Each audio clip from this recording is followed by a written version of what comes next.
ready to take your investment game to the next level? Introducing Digital Investor, your ultimate guide to mastering the digital marketplace. Whether you're a seasoned pro or just starting out, Digital Investor brings you cutting-edge game theoretical strategies, expert insights, and real-time tips and tactics to analyze, evaluate, invest, and grow your wealth. Don't miss out on the digital revolution.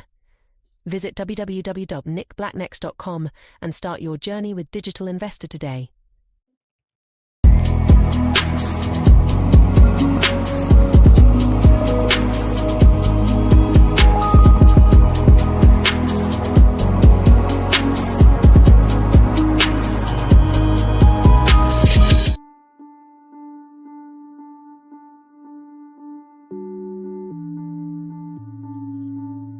You guys see the comments down on the bottom right side of the screen? Isn't that cool?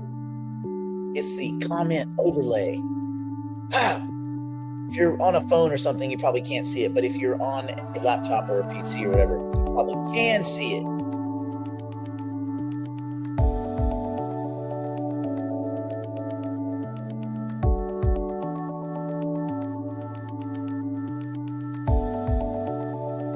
You know what I'm having today?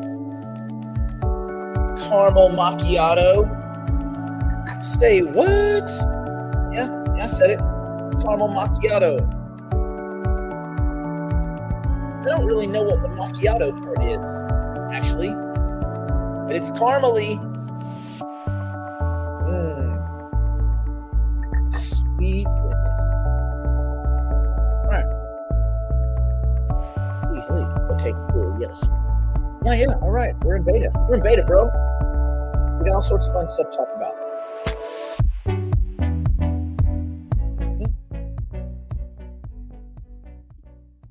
All right. So fun things. Let's see. Where were we? Ah, yeah. Bam. Hello.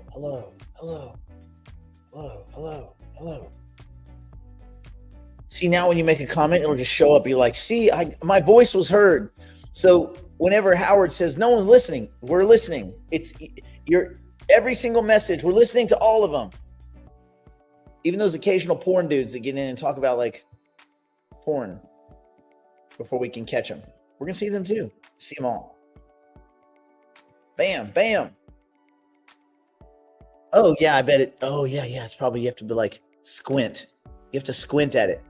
The only way to buy iBit is through stock exchanges. Yeah, except I've got some news on that. Pretty soon that's going to change. Pretty soon. One of our articles today is talking about that. Let's see. Frothy steamed milk. No. If I was to do anything, Kale, I would have gone with half and half in place of milk. Why almost get diabetes when you can get diabetes? You know what I'm saying? What up? Hello. You work for Starbucks? Oh, you probably know everything about that stuff, man.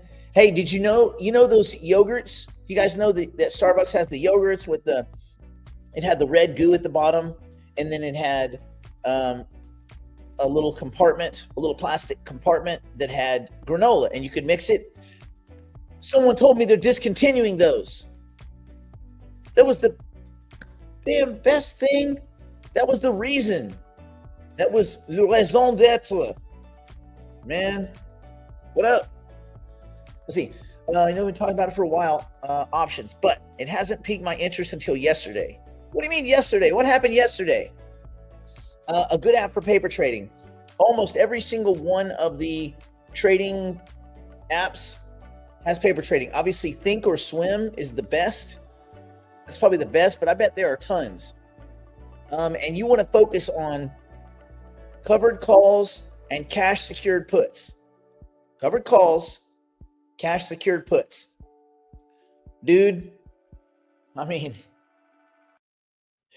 get out your compounded interest calculator and start running it back and forth. And then you can see, like, I think it's valuable to have both at work, to have a speculative portfolio that you do not touch. And then you're meddling your meddling can be here in the options market against either the cash on the put side or the assets that you own on the call side. And this is something that you can do across your entire portfolio. It's not just IBIT. It's just I like IBIT because it's very liquid, and it's very liquid and quite volatile. Then you have the other end of it, whereas you have ETH-A, which is not at all liquid, very volatile, and the premiums are about 3 times as high. I crap you negative. You can't get out of them with any real weight because there's not enough volume. You can't. I was looking today at doing a little move and just no volume. Can't get it done. So you can get it done on a small amount. So what I've been doing is I've been experimenting with, you guys will notice, if you look in the back end, the digital investors, those of you there, you'll look, and one of the trades that closed was 2 ETH-A contracts that expired worthless. We sold them just to kind of see what it would be. So I upped it a little bit this week. I sold a little bit more, not a lot, a little bit more with the excess cash that I had in between the amount. Because remember, to sell a contract, it's 100 shares. You need to have that much cash if you're selling puts. You need to have that much cash at whatever strike price times 100. So if it's the $59 strike, you're going to have to, for one contract, you're going to have to lock up $5,900.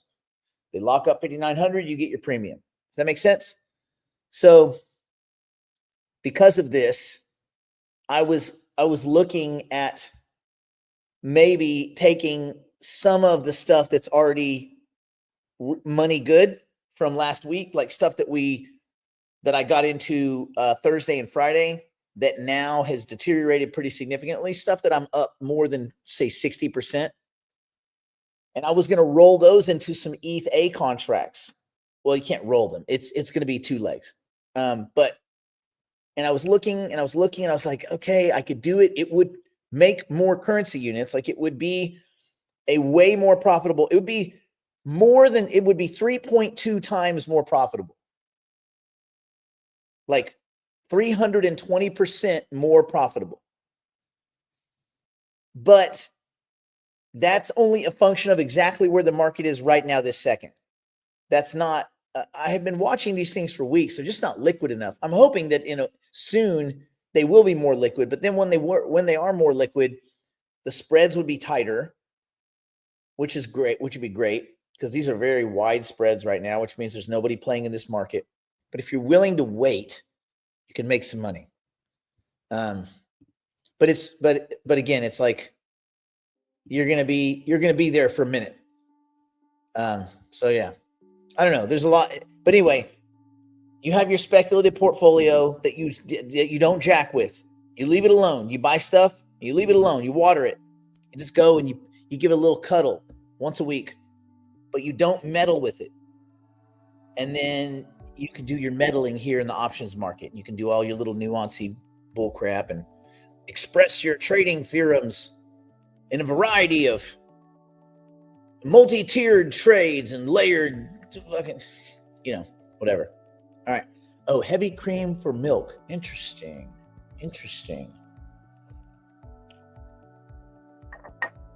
Okay. I like how Barry says, I did 8 years at Starbucks. Like you did time.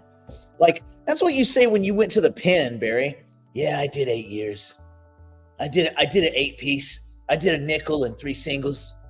Got a teardrop. I got a coffee drop on my eye. Then the seizure started. Dear God, man. They don't pay you guys enough. Let's see. Okay, asking about your do not touch qualifier. Do you take profit? Do I take profit? Yes. I have rules that I used to adhere to. I'll give you the basics of those rules. Well, this is a good teachable moment before we get into the news because there's some cool news. Okay. My first rule is anything that does a 10x.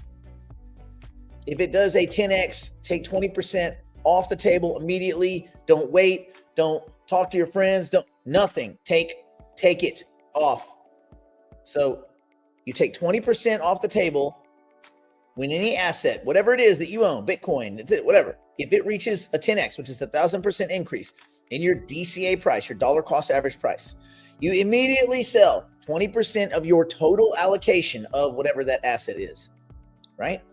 Why? Because it ensures you took back your original investment and you got 100% return. Everything else is house money. Well, you're already on house money. You're on house money. You didn't just take back your investment. You took 2 times your investment. What?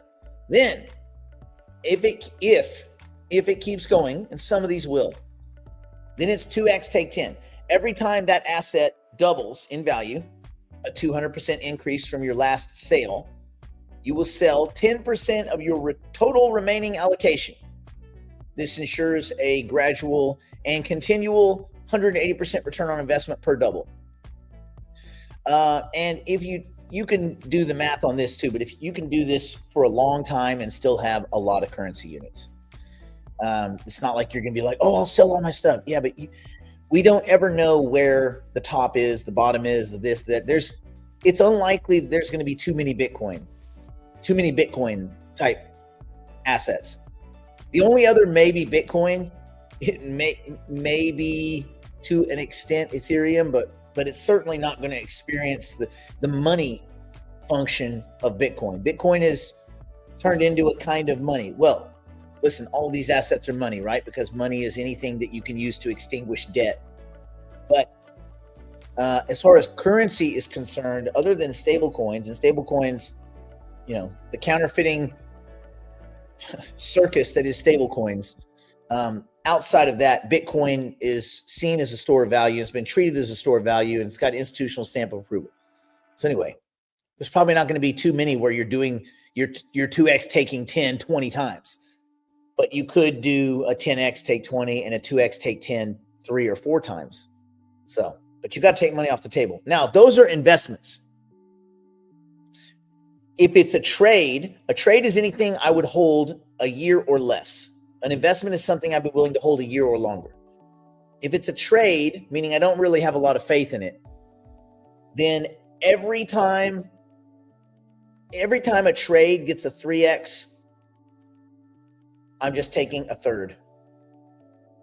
Right? So if it's $1 and it goes to $3, I'm taking $1 off the table. And then I'm going to kind of gamble a little bit. You probably should take half. That's just the way I've been playing it lately. But you've got to come up with a kind of an exit strategy that makes sense for you. Yay. Let's see, change your VPN to Spain and then Hyperliquid immediately let me into trade. Oh, that's cool. Yeah. I always use Spain. I use Madrid. The 30, Spain 30. Anyway, yeah. Yeah, I'm not messing with Hyperliquid yet, but I am looking at it. Yes, I do see a future in GMRT, but they got to get their crap together. They're dealing with some crap over at one of the exchanges.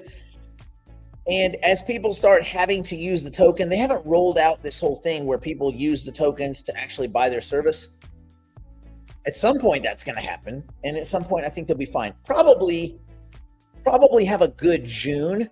I think the whole market's going to have a good June. It's certainly setting up that way. That kind of dovetails back to the news that we're going to talk about today, which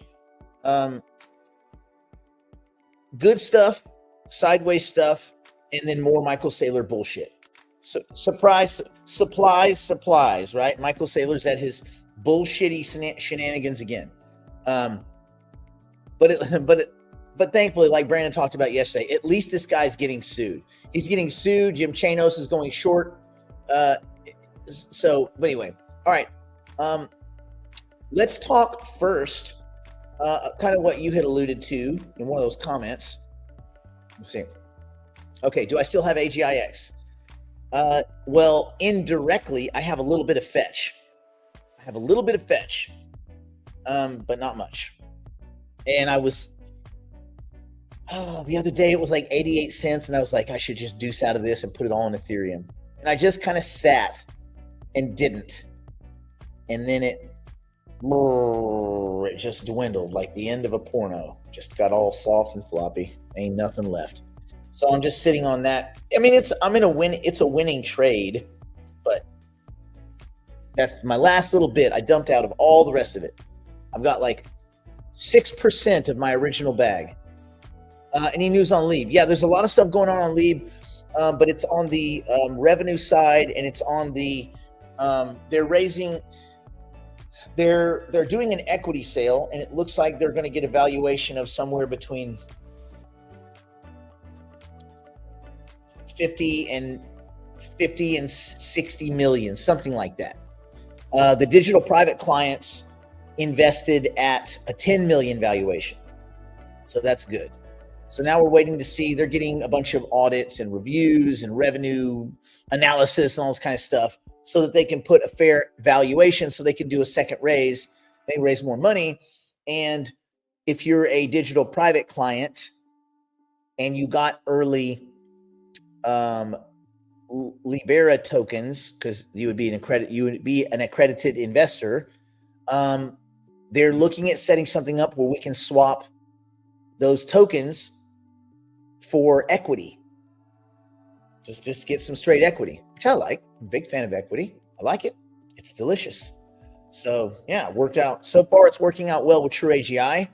So I think that would be cool. We own some equity in Libera, but we're trying to own some more equity. So that's what the goal is.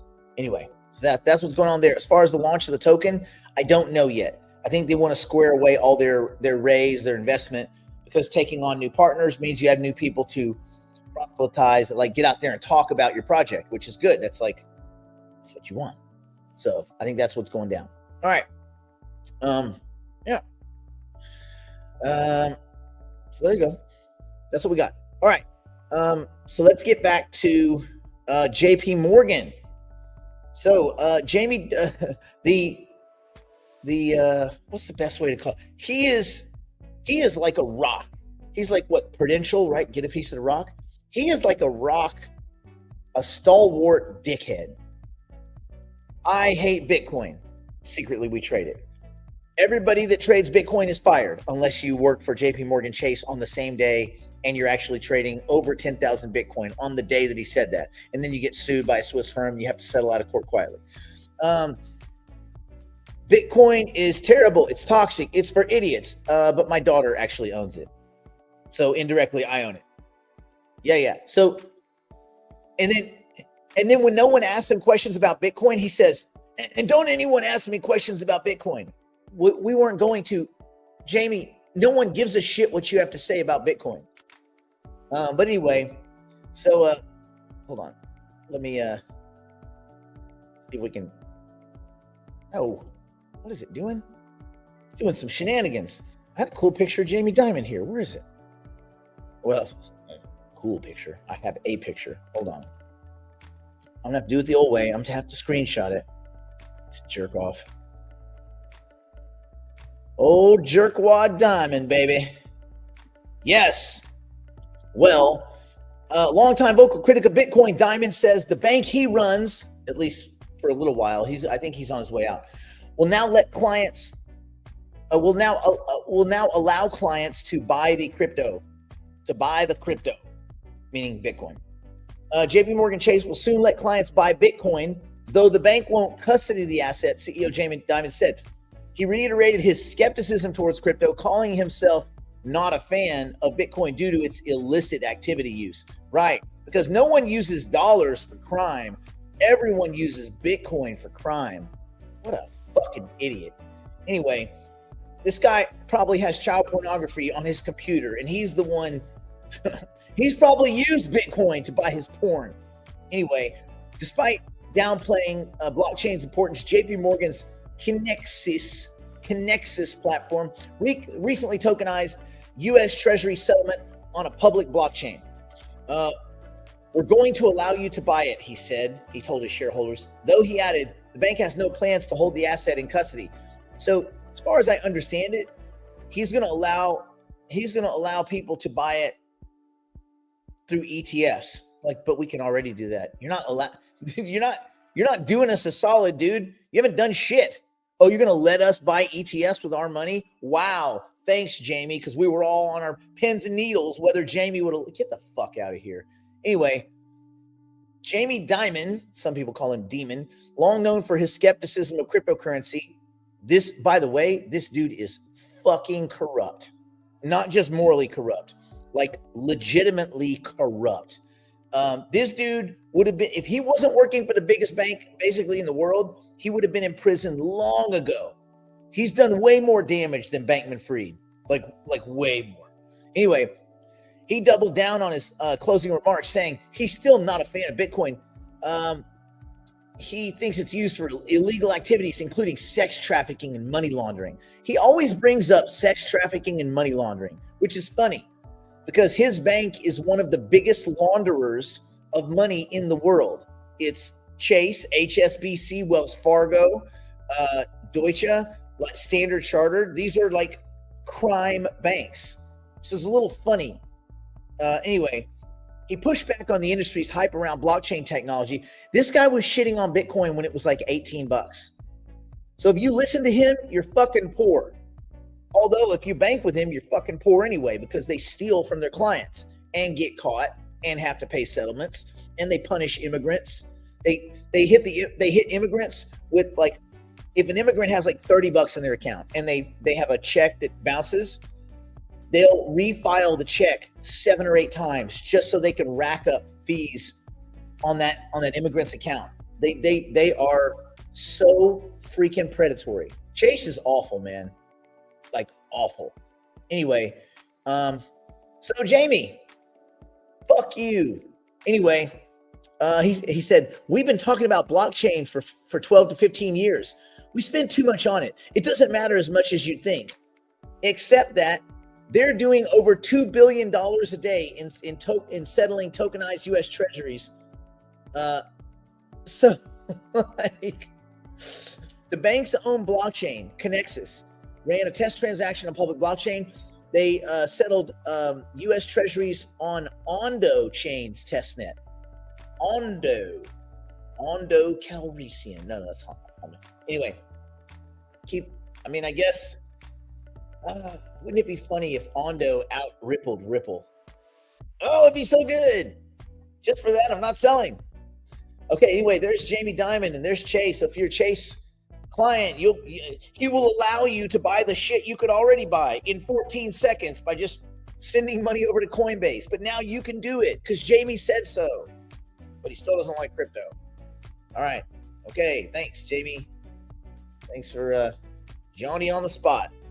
All right. Ooh, this is a cool flag. Let me bring this one.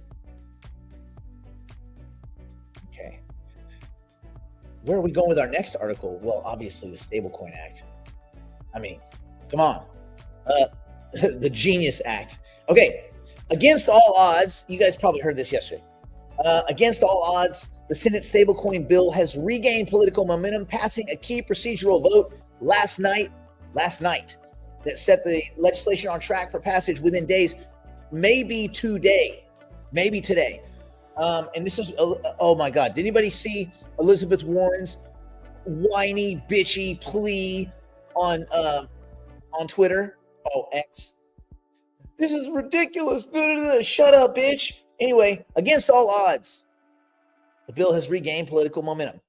Less than 2 weeks ago, the bill dubbed the Genius Act failed to pass the same procedural cloture vote, which ends the debate on a measure and advances it towards full floor consideration. At the time, this is kind of a perfect storm of political winds conspiring to derail support for the bill among these kind of pro-crypto Democrats, right? Because some Democrats are on board with this thing. Matter of fact, 2 Democrats co-sponsored the bill. So chief among them, mounting anger in the Democratic Party over President Donald Trump's perceived crypto-related conflicts of interest. The dinner party they didn't get invited to. That's what it is. It's the dinner party that some crypto degens got to go to. Who gives a shit if some people want to buy his dumbass meme coin? I like how Elizabeth Warren is so Johnny on the spot about Trump selling some fucking meme coins and having some people go to a fucking dinner party when her little cunty friends have been robbing the U.S. taxpayer for 30 fucking years. How about Pelosi and all these other assholes that have out-traded Warren Buffett? Get the fuck out of here. These scumbags, man. Oh, but she has the fucking audacity to start pointing the fingers at anyone else. Like, come on, dude. God damn. Anyway, it looks like last night what happened is a bunch of key Democrats jumped back on board. A bunch of Democrats that had kind of burnt off, all of whom had voted against cloture on the Genius Act earlier this month. So just 2 weeks ago, they now supported the measure. So as of last night, also, two of the co-sponsors had gone against it. There was some things they had to sort out, and they said these things aren't sorted out, and until they're sorted out, we're not going to vote for it. Now they are going to vote for it because the things are sorted out. So things sorted out, yeah. Okay. Having received more than 60 votes, the bill will now cruise toward a full floor vote, which could happen today, as soon as today, probably today or tomorrow. One Senate source familiar with the matter told Decrypt, if all goes according to plan, the vote on the bill itself should see the same margin of passage as last night's procedural vote. The bill will then need to pass a vote in the House before heading to Trump's desk. If it gets to Trump's desk, it's getting signed. If signed into law, the Genius Act would establish a framework for legally issuing stablecoins in the United States. I am sure that people at Tether do not like this. They are probably against this because that means there will be real auditing of your reserves. Uh-oh.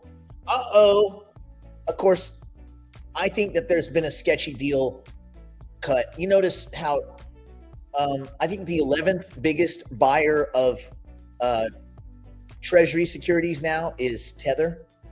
You don't think that's a little bit suspicious? Doesn't that seem a little weird after all those guys got indicted, went to jail, got out of jail? Some of them got pardoned. They paid these big fines. They now have an information sharing agreement with the U.S. government. This is true, by the way. Tether has an information sharing agreement with the U.S. government, and Tether can suspend transactions. They can lock down currency units in your wallet. If you have Tether, you don't have fucking shit. Be careful. Do not hold Tether, man. You're not holding anything. They can shut you down. They can seize your shit instantly.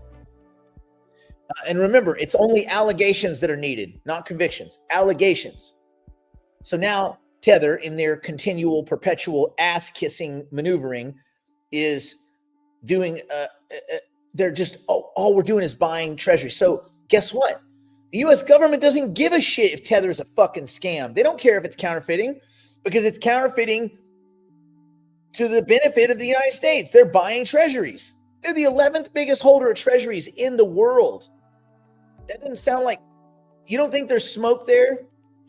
Dude, what a scam. There you go. There you go. Anyway, stable coins are crypto tokens generally pegged to the US dollar. They could be pegged to other assets too. They could be pegged to the euro. They could be pegged to the renminbi, whatever. Anyway, to the peso. They could be digital peso. Anyway, they allow those of us that hold them to enter and exit digital asset trades or even free world trades that accept these stable assets without having to access directly fiat currencies or, use your credit card or whatever. Because you might not want to go into debt to buy stuff. You might just want to use your own money instead of getting it stuck to you by MasterCard and Visa. They charge, exorbitant fee. Anyway, they can be used to send payments and remittances across borders because there's no such thing as a border when you're firing it across the internet. It is anticipated that once stablecoin legislation passes, a lot of the more hesitant Wall Street giants will flood into the sector. And that could bring billions of dollars of currency units, if not trillions, into crypto. So I said, okay, well, what changed between 2 weeks ago and yesterday where the Genius Act, what did they drink Red Bull and it gave them wings? Like, what was it? So it looks like just less than 2 weeks after nearly the death of the bill, because it was like it's a death spiral, Senate Democrats ironed out a new draft of the legislation, which they touted as containing major concessions from Republicans on issues like conflict of interest, national security protections, and big tech. It's unclear if those measures will have enough teeth to make them enforceable, but at least they're in the bill. So that's good. And that made Democrats happy enough to vote. So while the new draft forbids all senior executive branch officials from launching their own stablecoins, it still allows the president and vice president to do so, sidestepping the Trump-related concerns that made ethics a prominent issue for the legislation in the first place. Anyway, in a kind of similarly, new language added to the bill in the 11th hour will prevent big tech companies from launching stablecoins if those companies track and sell user data and sensitive financial data, unless they get your opt-in, like your consent to sell your data. So you could tell them, F you don't get to sell my data. And they would say, okay. That's what they do. Okay. Another factor that may have shifted political calculus enough to get the Genius Act over the 60-vote hump, increased lobbying pressure from industry leaders who realized that the bill, if it didn't pass, hopes for passing any kind of crypto legislation this year might die along with it. So Coinbase, for example, which had been kind of quiet about it, they all of a sudden started lobbying for it. They're like, we got to get this done. Come on. This is a big deal. Even Brian Armstrong came out. He pleaded. He said, get this passed immediately. I am Brian Armstrong. Don't check my search history. I am mostly a dick. But I run Coinbase, and Coinbase is cool. Stand with Crypto, which is a pro-industry political watchdog, and whatever that means, launched by Coinbase, warned that it would lower politicians' grades if they voted against cloture in the Genius Act. First of all, Brian, let's dial it the fuck down. No one gives a shit about your little Stand with Crypto thing. No one cares. No one cares what your ratings are of politicians. Brian, no one is going to decide how they're going to vote based on Brian Armstrong's version of fucking scoring politicians. Like, who does this dude think he is? Oh, God, someone needs to slap some sense into this douchebag. Anyway, over the weekend, an in-app notification sent out by Coinbase, which I don't click on anything, no matter who it's sent out by, and also seen by Decrypt, urged American users to send their senators a letter demanding the Genius Act be passed immediately. Oh, demanding. He's such a demanding guy. Anyway, okay, cool. There we are. So, Genius Act, am I right? So that could be today or tomorrow. That'd be pretty cool. That would move the needle. Methinks. All right. Here we go again. MicroStrategy. All right, let's talk about it. Let's talk about these douchebags. Oh, Mikey Mike. Strategy buys $765 million in Bitcoin as corporate investments surge. There's still some missing Bitcoin that hasn't been located yet, but that's another problem for another day. Strategy boosted its Bitcoin holdings to over 576,000 Bitcoin, funding purchases through stock sales because people are stupid as corporate interest in cryptocurrency investment accelerates. And apparently all these people are too stupid to buy ETFs or set up Coinbase. They're all too fucking stupid. So they give him money so he can lose money. Well, don't worry. We're going to get to that in a second. There's more to this story. Anyway, Strategy's firm, formerly MicroStrategy, added to its crypto portfolio by purchasing an additional 7,390 Bitcoin worth $764.9 million at the time. The average purchase price was $103,498 per Bitcoin. Let's call it $103.5. Transaction took place between May 12th and May 18th. And they filed with the they filed a 8K with the SEC on May 19th. Their total Bitcoin holdings have now reached an impressive 576,236 Bitcoin. Their market value exceeds $59 billion, and the average purchase price is $69,726 per Bitcoin. This is reported by the company's co-founder and executive chairman, Michael Saylor. The company's total cost to acquire cryptocurrency was about $40 billion, including commissions and additional expenses. An impressive figure. Strategy now now owns more than 2.7% of the total Bitcoin volume, which is limited to 21 million Bitcoin. But of course, about 5 to 6 million of that has been lost, like gone. So at the same time, the company's unrealized gains have approached approximately 18.8 billion, which would be fine if they weren't losing 5.9 billion. So you might go, wait. Someone's burying the headline. Yeah.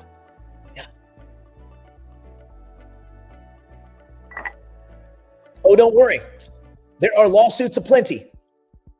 So Strategy's recent acquisitions have been funded through the sale of its Class A common stock, which is this is how you find out how many of your friends are retarded. You ask them if they own any MSTR. Do you own MSTR? Cool. You're fucking retarded. I need to get you some help. Anyway, last week, the company sold, listen to this shit, 1,712,708 shares of MicroStrategy. You gotta be a fucking idiot to give these guys money. What is wrong with people? Raising approximately 705.7 million. Again, you get nothing. You get nothing. If this company gets liquidated, you as a shareholder, you get nothing. As of May 18th, Strategy still has 18.9 billion worth of MicroStrategy shares available for offering for sale under this program. Wow. So they have another 19 billion to sell you of worthless fucking stock. It also sold 621,555 shares of STRK, its fixed rate preferred stock, for approximately 59.7 million, leaving a balance for future offerings of 20.79 billion. Wow.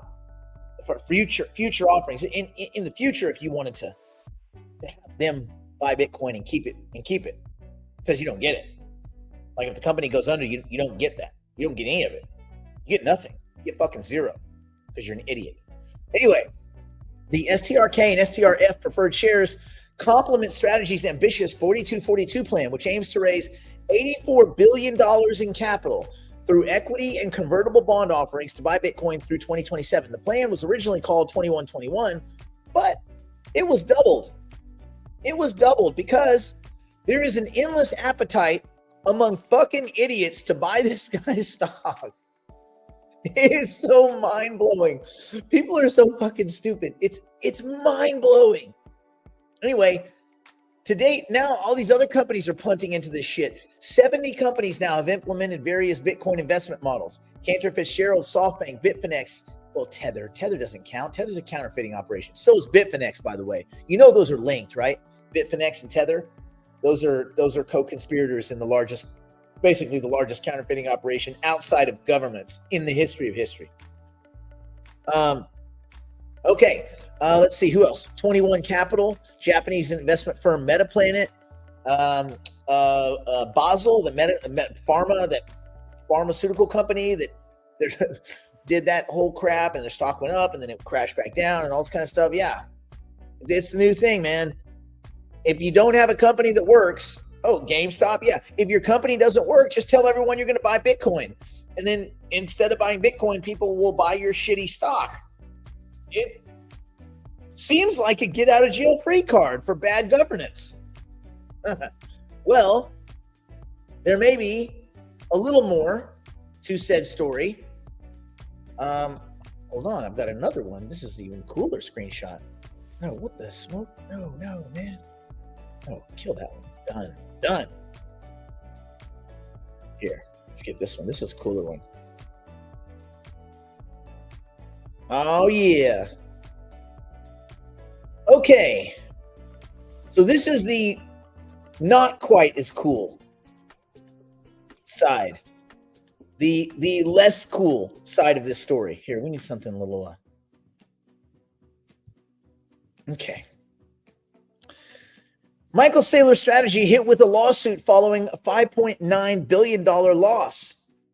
What? Wait a minute. I thought they're making all this money. They're rich. They're Bitcoin rich, bitch. What's going on? An investor argued that Strategy overstated illegally the profitability of its Bitcoin treasury strategy before disclosing a first quarter loss. Remember the other day, I thought I was wrong. I thought certainly Certainly they're not down 5.9 billion in a quarter. I must have that wrong, right? Like they're losing billions, right? Billions. But it's not 5.9 billion in a quarter. Oh ho ho ho. Oh ho. A California investor accused Strategy and its executives of making false and misleading statements. They've been making them the whole time. And about the profitability of its Bitcoin treasury strategy. Citing a drop in the value of its Bitcoin holdings, Strategy disclosed a first quarter loss of 4.2 billion earlier this year. Strategy allegedly failed to disclose the scope of its losses it could incur from a fair value accounting standard for Bitcoin while promoting rosy assessments of the shift. The investor is accused Strategy, formerly MicroStrategy or MicroSailor as we call them, of violating federal securities laws by making false and misleading statements. Oh, weird. Kind of like he did on his tax evasion thing. According to a complaint filed in U.S. District Court for the Eastern District of Virginia on Friday. In the 38-page document, Anas Hamza alleged that Strategy and its executives, including co-founder and executive chairman Michael, I will tell you anything, Saylor, failed to disclose that the anticipated profitability of the company's Bitcoin-focused investment strategy was overstated. The complaint, which does not specify damages, claimed that the Tysons, Virginia-based firm, failed to disclose the magnitude of losses that Strategy could recognize on the value of its digital assets following its adoption of fair value accounting standards for Bitcoin, while touting rosy assessments of Strategy's performance as a Bitcoin treasury company, which again isn't a thing. This is all made up shit by Michael Saylor. It's all fucking made up. None of this is real. I don't understand why people don't get it. It's all bullshit. You don't need Michael Saylor to buy Bitcoin. You don't even need Michael Saylor to not buy Bitcoin and buy ETF. Jamie Dimon will let you buy him, and he's not even taking a piece of the action. It's so bad. So this lawsuit's being spearheaded by lawyers over at Pomerantz. They also named Strategy CEO Phong Lee and the CFO Andrew Kang as defendants. Ooh, you've been named, bro. In a Securities and Exchange Commission filing, Strategy said on Monday it has plans to vigorously defend itself. Well, yeah, or you go to prison. Like, I don't know what else. Yeah, we're gonna vigorously we're gonna fold. We're just gonna fold over and just close our company. Shut up. Adding that it could not predict the outcome or provide a reasonable estimate of costs associated with the legal endeavor at this time. Yeah. Okay. Strategy did not immediately respond to a request for comment. No, they can't. What can they say? We lied. We got caught. Now what? Strategy began stockpiling Bitcoin under Saylor's leadership in 2020. It currently holds 576,000 Bitcoin worth about 60.6 billion based on current prices. In January, it started tracking its Bitcoin holdings at fair value with gains and losses reported as quarterly income.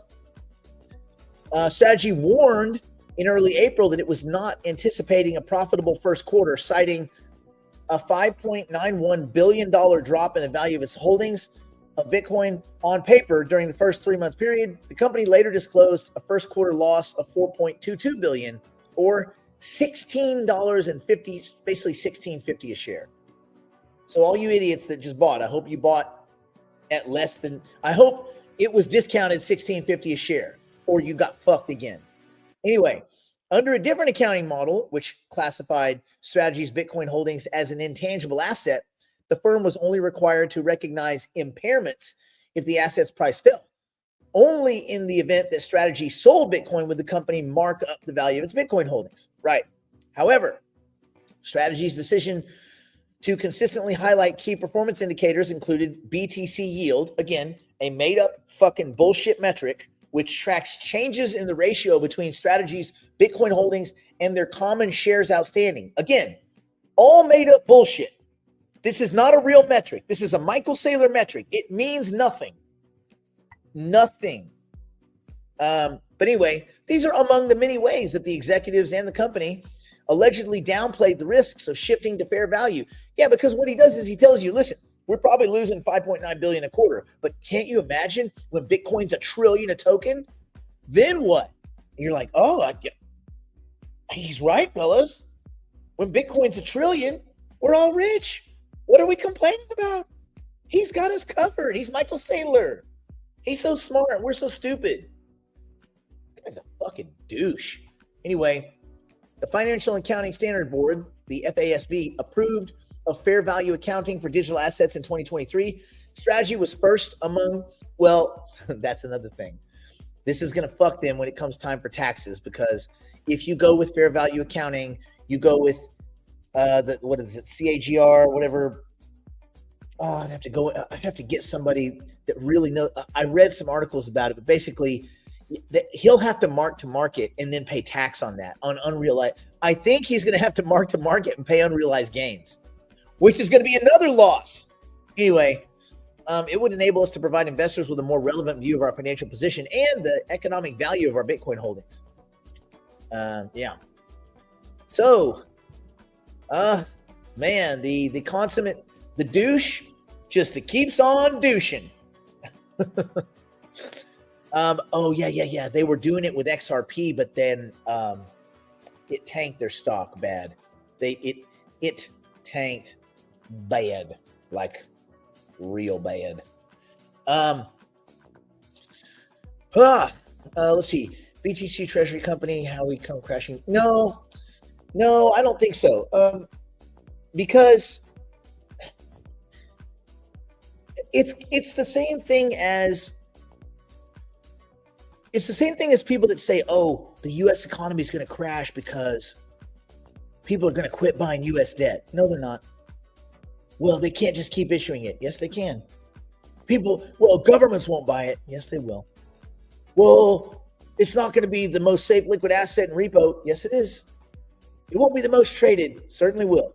Like, nothing will change because no one cares. It's a slow grind into the absurd. No one cares. In his case, Bitcoin probably will keep going up. He will be a crook that got it right, as opposed to the crooks that got it wrong. Alex Mashinsky, crook that got it wrong. Kyle Davies and Zushu over at Three Arrows, crooks that got it wrong. Mike Novogratz, crooks that got it wrong. CZ, Binance, crooks that got it wrong. Bateman Fried Chicken, crooks that got it wrong because timing, right? He's a crook that'll get it right. And it won't matter if Bitcoin just keeps grinding up or grinding sideways and up. He'll be right for the wrong reasons. He's a degenerate gambler who it will pay off. If you have an asset that only goes up and to the right, you can get away with the ridiculous. That's it, man. He's getting away with the ridiculous, and I don't think there's anything stopping him. Plus, he's too big to fail now. So what would happen is, likely, BlackRock would back him. Like they would stake him if he got in trouble. Now, at some point, he's going to have to start firing employees because you can't have like 40 or 50 or 100 employees and continue to hemorrhage $4 to $5 to $6 billion a quarter. They're like, but wait a minute, you bought Bitcoin and Bitcoin's up. Yes. Well, then how are you losing money? How are you losing? Because think about that. Okay, the value of their Bitcoin, it's up about 19 billion. Okay, so let's do some quick math. Everyone, you ready? All you home gamers, I want you to write plus 19B. Okay, that's what we got. Bitcoin plus 19 billion. We're killing it. Now, I want you to do minus 5.9B times 4. Okay, so in parentheses, 5.9 billion times 4, right? And then that's the minus, and then you have the plus. The plus is 19 billion, not even, say 18.9. The minus 5.9 plus 5.9 plus 5.9 plus 5.9. Is that what? 24.5. What are they in the whole 5.5 billion? So they're negative 5.5 billion, something to that effect, 5.6 billion. Am I right? Is my math somewhere close? Do you see the problem? If they run at that burn rate, then all of their Bitcoin premium bullshit, all this yield, all this made up shit that he's talking about won't matter, because the melt value of the company will be less than the debt of the company. Like, the company will owe more than it's worth. At that point, you probably see a transfer of assets. First of all the shareholders are fucked. They're all gone. They're all blown up. See you later. Bye. Dead. This is probably what Chanos is looking at. He's like, even if Bitcoin goes up, he can't keep running this Ponzi. He will crash. Yeah. Well, remember, Sean, it's so it'd be 4 times 9, 36. Yeah, you're right. So that's negative 4.6 billion. Okay. So he's negative 4.6 billion. And that's after 1 year. I think this is what Chanos is going after. Anyway, so something's got to change at strategy. Something because the current strategy, if you're racking up losses, continual losses, something's not right.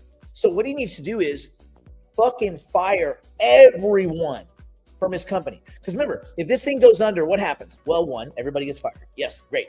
2, what happens to the shares? Nothing. They become nothing. The preferred shares, 0. The A-class share, 0. The common shares, 0. 0, 0, 0. The only people that are getting made good are senior debt holders, senior note holders. Those zero coupon bond guys, they ain't getting shit. I mean, they're in there. They're in among the people that might get something at liquidation, but probably not. Senior note holders, they're going to get paid. Michael will be fine because he sells his shares every chance he gets. He sells as much MicroStrategy as he can without going to jail. You guys know that, right? This dude is a crook. This dude is a straight up fucking thief. Like, do not give this motherfucker your money. God damn. People are like, yeah, but I like those gains. You're not going to like it when you wake up one morning and your stock is fucking 0. You're not going to like that gain. What happened? Well, I went from something to nothing. Anyway, oh God, this guy. Anyway, yeah, strategy, am I right? So that's where we're at. So yeah, interesting on the Genius Act. I'm very excited to see where that, it could be in the next day or two. That will be big. If you see Bitcoin take out 110,000, you're like, okay, then they push the Genius Act through. That's my guess. This could be a good week. It could be a good week. We'll see. But anyway, yeah, there's a lot to be excited about. So yeah, Jamie Dimon's going to let us buy Bitcoin. Thanks, Jamie. I was waiting for your fucking stamp of approval, buddy. I wasn't sure you were going to do it, but at the 11th hour, on the doorstep of retirement, fucking crook. He's such a piece of shit. I don't know who I hate. I guess I hate Jamie more. At least with Michael Saylor, his corruption is serving us well. I know that's bad. I know I should hate them equally. But at least Michael Saylor's making a few of us rich. Jamie Dimon is just he is a predator. He's been a predator his entire life. He's a real, and he's not a dumb guy.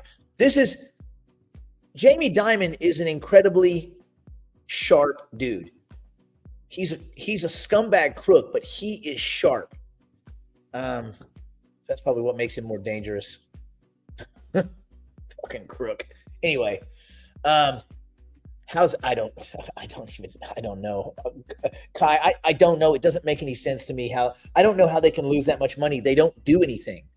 They don't do anything. I've been saying this every time they post. It's the same thing with Galaxy Digital. Galaxy, Mike Novogratz.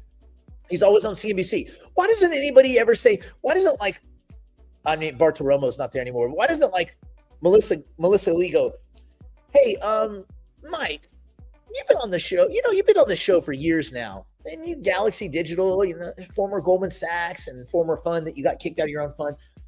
Why is it that you guys lose $200-300 million a quarter? Does that work out for your investors? When the market's going up, how do you guys lose? How do you guys lose when the market's going up? Oh, wait. Maybe it's that $300 million or $200 million impairment you took when you had to settle for fraud charges with the New York State's Attorney General. Oh, that's right. Yeah. The Southern District of New York. Yeah, when you guys lied to everyone and got caught. Okay, got it. Now I see. Now I see where the losses come from. Okay, now give us your fucking trading wisdom, Mike. I mean, they need to call these dudes out for the money. The next time Michael Saylor's on there, they can. Hey, Mike. Hey, say, how many quarters do you think you can run at a burn rate of $6 billion a quarter? How much runway does your company have? Oh, well, the Bitcoin yield, Bitcoin's going to a gazillion and at a fucking gazillion. Okay, Mike. But at least after that interview, you don't have to see if your wallet is still there. If you did that interview with Jamie Dimon, you'd be like, okay, thanks, Jamie. And then you'd be like, he got, son of a bitch. My watch is gone, my ring. He took my damn wedding ring, that son of a bitch. Anyway. Jamie Dimon, what a dick. So now, yeah, Coinbase, you can buy Bitcoin. Well, ETFs.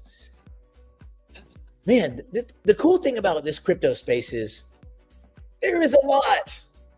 There's always so much, and it forces you to grapple with really kind of weird, kind of exotic math principles, many of them made up on the spot. There's a lot of made up math. There's a lot of monkey math going on, a lot of voodoo math, where you look at it and you go, that doesn't, to me, just as an observer, that doesn't look accurate. Yeah, it's not. It's because it's made up bullshit. So, God, there's so much made up stuff. I don't have to make up anything. Oh, man, it's good times. Let's get some more of that macchiato.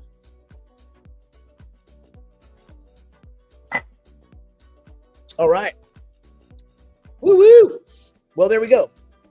I don't know if I told you guys I had my pitch meeting with my real estate guys. We're going to put together a fund of around 10 million for options trading, puts. And then I talked to another guy who is a private wealth manager at Bank of America yesterday. And he's going to try to put together a fund of somewhere between 10 and 25 million. So we can do some crypto options, some options trading on iBit, and maybe even a little ETH. You know what I'm saying? So anyway, yeah, good times. All right. Stay in school. Don't do drugs. Don't do anything my poor, insolvent, drunk, struggling meth grandmother or Brandon wouldn't do. I don't know what Brandon's up to today. I don't know if the weather's good. I don't know if the weather's bad. I got no clue. I know it's nice here. It's going to be, balls. Satan's balls. It's going to be like 89 degrees where I'm at. Woo! And in my backyard, it's great because there's no wind, which is also not great because there's no wind. But there's no wind because I have these big retaining walls. So like, even if the trees are like this, I'm just chilling. It gets hot. Anyway, it's going to be a pool day, I'm guessing. Ooh. And I have a call with the people from Podium One to talk about the driving simulator. They're going to upsell me. I think they're going to upsell me. I'm very excited to see. And I'll probably let them upsell me. They don't know that. All right. We'll see you guys soon. We'll see you tomorrow. And if anything exciting happens, we'll see you in the chat. And remember, if you're a digital investor, check behind the scenes, look at the dashboard, see what's going on, and look at some of these options trades. We may have a couple more trades post today because I'm going to do some shenanigans. We'll see. Shenanigans aplenty.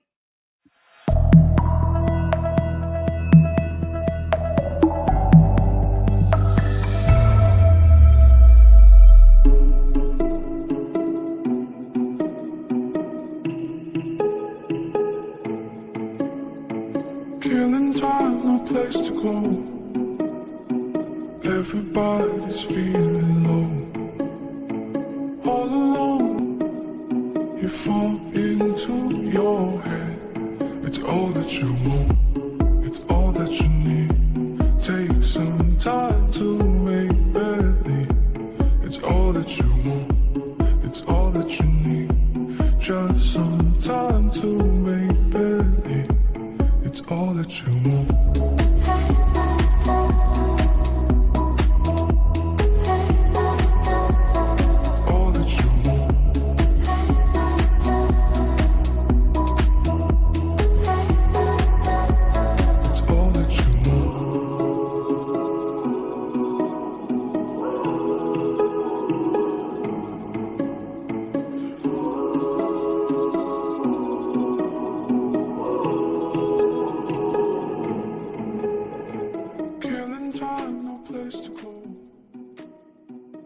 Everybody's feeling low, all alone in the street like low.